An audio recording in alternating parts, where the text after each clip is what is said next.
You buy to be happy, but only find more bills. Is your shopping cart a reflection of your empty soul? A click, a purchase, an instant of euphoria. You feel it. That fleeting pleasure. The illusion of completeness. It's the, "I deserve it." The voice that justifies. That pushes you into the abyss, but then silence. And the void returns. Deeper. More cruel. Loaded with guilt. With regret. Is your shopping cart a reflection of your empty soul? You buy to be happy, but only find more bills. Have you felt this way? That new item that promised everything, but delivered nothing but another commitment, another bill to pay, another invisible chain, the promise of self-care that turned into just another bill. This isn't consumption, it's a compulsion, a desperate attempt to fill a hole that no possession can close. Yuval Harari showed us how we are guided by narratives. The narrative that happiness is in things, the story you buy, to avoid facing your own story. What are you really looking for? External validation? Relief from pain? Or escape from yourself? This video isn't about economics. It's about the shattered psyche, about why you drown yourself in possessions, to avoid diving into your own truth. Are you ready to break the mirror? To see the void that consumption hides? That endless craving for something you deserve? It's not innate. It's a brutal programming. Since childhood, you've been bombarded. Advertisements, social media. Culture told you, buy, have. Only then will you be seen. Your parents perhaps rewarded you with gifts, or worse, used money to fill their own voids. You learned that happiness is a product. Validation, a price tag. The system shaped you. It taught you to have an insatiable hunger, to always want more, to confuse the dopamine of buying with true satisfaction. Byung-Chul Han describes the performance society, where you're not oppressed. You self-exploit, and consumption is your whip, the performance of being happy through what you acquire. Bought happiness became your religion, an imposed dogma. With every click, every installment, you reinforce the belief, I am only worth what I own. This programming fuels your debt. You buy what you don't need, with money you don't have, to impress those who don't care, or worse, to silence the inner voice that screams, you are not enough. I deserve it isn't a right.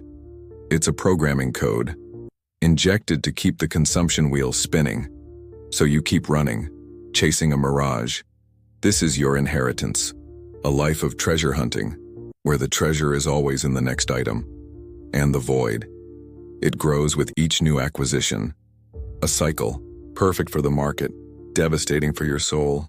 If this financial pain has visited you, comment below. Your closet, your bank statement. They aren't mere objects or numbers. They are an inventory of your shadow, the fear of not being enough, the envy of what others have, the urgency to prove something. All of this hides behind the I deserve it, and explodes in every compulsive purchase. Jung warned, what you don't face within yourself becomes your destiny.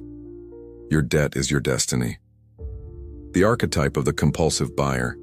He wears social masks, the image of success, of stability. But inside there's a wounded child, trying to buy love, or acceptance, the repression of deep fears. Fear of being seen as a failure. Fear of being excluded. That's why you flaunt. That's why you spend. To hide the financial insecurity that consumes you. The shadow feeds on this. On your emptiness. On your search for external validation. The identity crisis is visceral. One part of you yearns for a simple life, free from the weight of appearances. Another part, the shadow, pulls you back to performance, to the show of bought happiness. Your account isn't just in the red.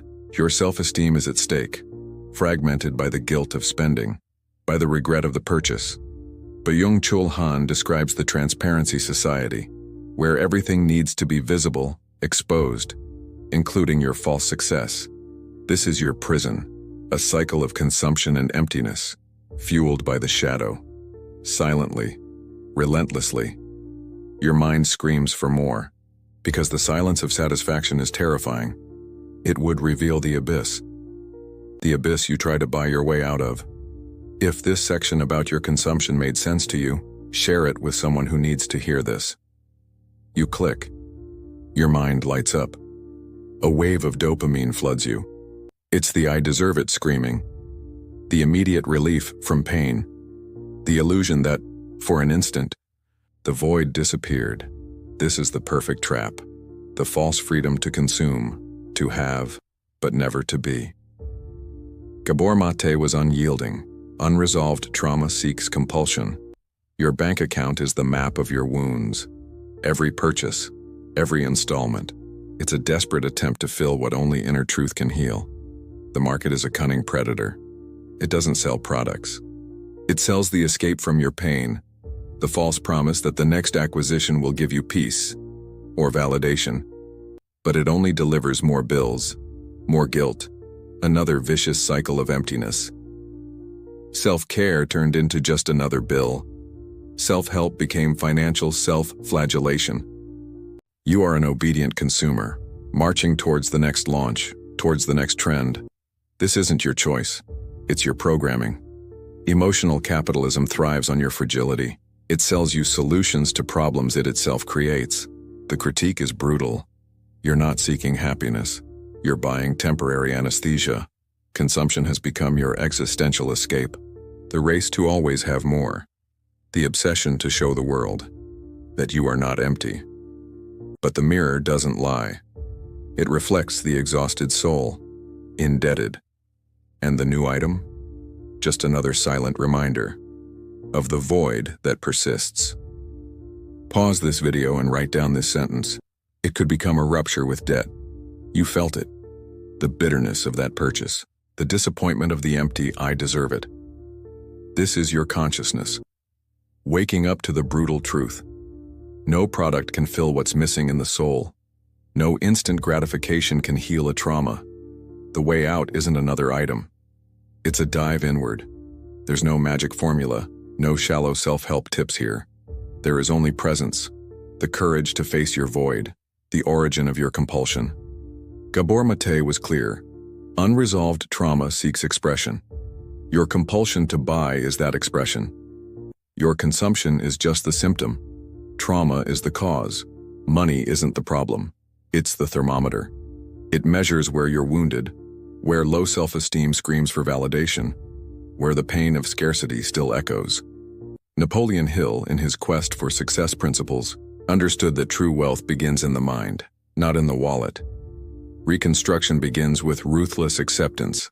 Stop hiding behind consumption. Look at your spending, not with guilt, but with curiosity. What were you trying to buy? What emotion were you trying to suppress? What void were you trying to fill? Ramit Sethi would speak of the psychodynamics of conscious consumption. It's not about cutting. It's about understanding. About realigning your money with your values, with who you truly are, not with who society expects you to be. Money can be an instrument of power, of fulfillment, of freedom, but only after you free yourself from the prison of the illusory "I deserve it," that impulse that makes you poorer, in money and in spirit. Financial authenticity isn't about possessions. It's about being. It's about finding completeness within yourself, not in store windows. It's about true freedom, the kind no bill can steal. Do you also feel this spending compulsion? Write in the comments. You've reached the limit. That point where "I deserve it" isn't enough anymore. Where the dopamine from buying fades even before delivery. Where the void has become a black hole. There's nowhere left to run, nothing left to buy. The truth is this. Freedom isn't in things. It's in your renunciation of them. Self-care turned into just another bill. Self-help became self-flagellation. Your soul screams for real purpose, not for another acquisition. Morgan Housel, in his Psychology of Money, understood that emotions dictate more than logic. It's time to confront the emotion that traps you, the endless quest to fill a void, and replace it with the fullness of your own presence. You don't need to buy who you are. You already are. And that is the most brutal wealth, the most misunderstood, the freest. Feel the weight of regret, the guilt of unnecessary spending, and transform it into fury to change. to no longer define yourself by what you have, but by what you are. May this silence call you to your true completeness, to a life where consumption doesn't define you. Self-care turned into just another bill. If you saw your pain in that spending, comment, "My consumption no longer defines me." Leave in the comments, "Financial programming ends with me." Share this video with anyone still living on consumption autopilot.